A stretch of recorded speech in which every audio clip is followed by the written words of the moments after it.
बांग्लादेश के रूप पर, बांग्लादेश के वर्तमान हालात पर बड़ी खबर का रुख कर लेते हैं। बांग्लादेश से बड़ी खबर आ रही है। बांग्लादेश में शेख हसीना पर एक और शिकंजा कसा गया है। शेख हसीना के हेट स्पीच प्रसारण पर बैन है। बांग्लादेश कोर्ट का बड़ा फैसला। इस वक्त बांग्लादेश से बड़ी खबर आ रही है। शेख हसीना पर एक और शिकंजा कसा गया है। उनकी हेट स्पीच प्रसारण पर बैन लगा दिया गया है।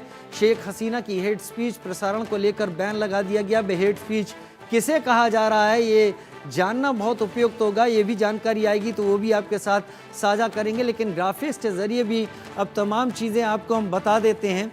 शेख हसीना से अब मोहम्मद यूनुस डर गए हैं। डर इसलिए गए हैं कि अब उन्हें लग रहा है बांग्लादेश में हसीना के भाषणों पर बैन लगाना बहुत ज़रूरी है। अंतर्राष्ट्रीय न्यायाधिकरण बांग्लादेश में हसीना के भाषण पर बैन, अंतर्राष्ट्रीय अपराध न्यायाधिकरण ने लगा दिया है बैन। शेख हसीना से डरे हैं यूनुस।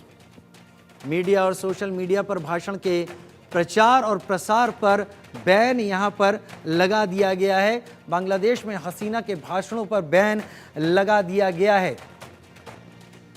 मेरे साथ खास मेहमान लगातार जुड़े हुए हैं। संजीव श्रीवास्तव जी का मैं रुख करूंगा, विदेश मामलों के जानकार हैं। संजीव जी, 9 दिसंबर को विदेश सचिव विक्रम मिस्री वहां जा रहे हैं। इससे तात्पर्य है कि भारत नजर रख रहा है। क्या क्या बातें होंगी और क्या बांग्लादेश को बताया जाएगा कि जो हो रहा है वो ठीक नहीं हो रहा? देखिए राजीव जी, भारत बांग्लादेश के साथ अपने एंगेजमेंट्स को बनाए रखेगा, ये बात बिल्कुल स्पष्ट है।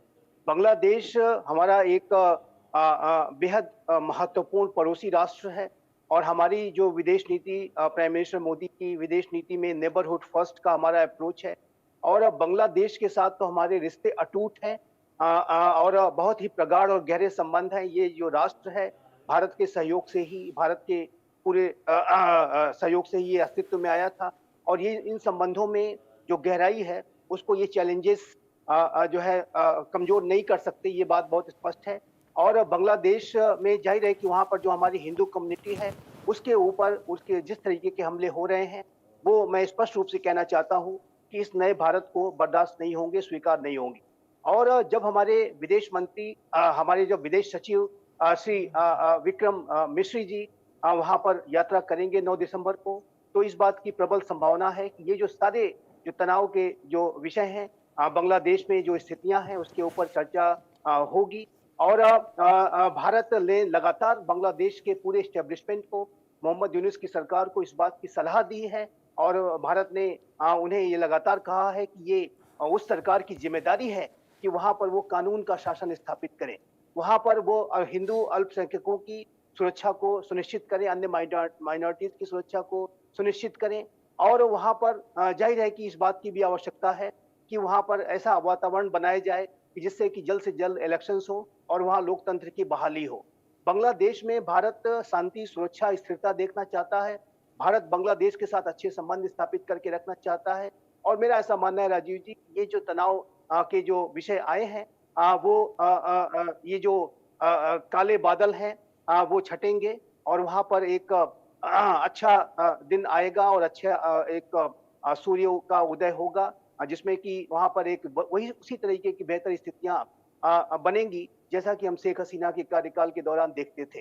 तो ये जो वर्तमान समय में स्थितियां वहां पर निसंदेह चिंताजनक हैं और मेरा ऐसा मानना है कि भारत की सरकार अपने एंगेजमेंट्स को बनाए रखते हुए अनेक मेजर्स के माध्यम से, अनेक प्रयासों के माध्यम से, जिसमें कि सभी तरीके के विकल्प शामिल हैं, भारत बांग्लादेश के साथ डील कर रहा है।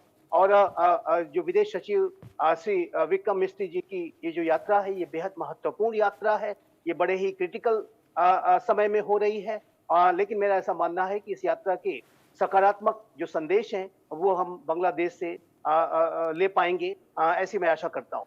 ठीक है सर, बड़ी खबर का भी रुख कर लेते हैं। बांग्लादेश हिंसा पर ममता बनर्जी का भी बयान सामने आ गया। आप लोग जो हमारे साथ जुड़े रहें क्योंकि ये चर्चा लोगों को समझा पाएगी। ममता बनर्जी ने अब मोहम्मद यूनुस पर हमला बोला है। कमजोर नेतृत्व से माफिया पनप रहे हैं, प्रशासन की लापरवाही से हिंसा जारी है। बांग्लादेश हिंसा पर ममता बनर्जी का बयान आया है कुछ दिन पहले ही। प्रधानमंत्री मोदी और ममता बनर्जी को वहां के एक मौलवी ने धमकी दी थी। अब ममता बनर्जी ने कहा कि कमजोर नेतृत्व है, उससे वहां पर माफिया पनप रहे हैं और हालात खराब हो रहे हैं।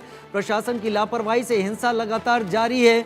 ममता बनर्जी ने इस बात पर जोर दिया, माफिया ने बांग्लादेश को नेतृत्वहीन बना दिया है। लेकिन आखिर एक नोबेल लॉरेट जिसके नाम के साथ नोबेल पुरस्कार विजेता जुड़ा हुआ है, जो एक ऐसा चेहरा है जो बांग्लादेश का सॉफ्ट रुख सामने रखता था, वो ऐसे कम्युनल हादसों और कम्युनल घटनाओं को कैसे नेतृत्व के रूप में स्वीकार कर पा रहा है, समझ में नहीं आ रहा। मेरे साथ आकाश जिंदल भी मेरे साथ लगातार इस वक्त जुड़े हुए हैं।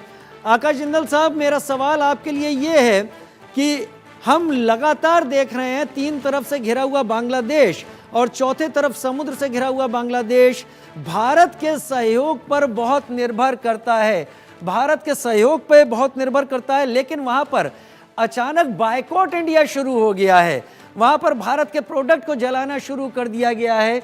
और इस सब से समझ में आ रहा है कि वो इकोनॉमी को ले कहां जाना चाहते हैं। मैक्रो इकोनॉमिक्स के चलते प्राइज मिला था, नोबेल प्राइज मोहम्मद यूनुस को। क्या ये सही रास्ता समझ में आ रहा है बांग्लादेश, क्या बांग्लादेश हाराकिरी कर रहा है?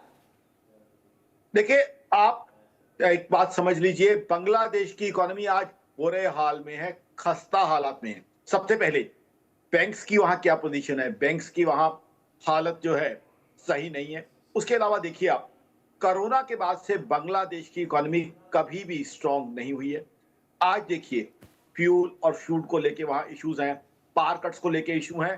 तो ऑलरेडी जो इकोनॉमी खस्ता हाल है, वहां पे अगर इस तरह के रॉयट्स होंगे, हमारी हिंदू कम्युनिटी के अगेंस्ट अटैक होंगे, तो वहां की इकोनॉमी कहां जाएगी, ये वहां की सरकार को सोचना पड़ेगा, समझना पड़ेगा और ग्लोबल हालात उन्हें देखने पड़ेंगे। तो आज की तारीख में जो इकोनॉमी की उनकी हैंडलिंग होनी चाहिए वो बिल्कुल नहीं हो रही है। दूसरी बात एक और कहना चाहता हूं, यहां पे कहीं ना कहीं ग्लोबल कॉन्स्पिरेसी भी है, क्योंकि है क्या, दुनिया में आज बहुत जलन है हिंदुस्तान की तरक्की को लेके। तो हिंदुस्तान के पड़ोस में कहीं ना कहीं गड़बड़े की जाए, करवाई जाए, ऐसी कहीं ना कहीं ग्लोबल कॉन्स्पिरेसी भी चल रही है।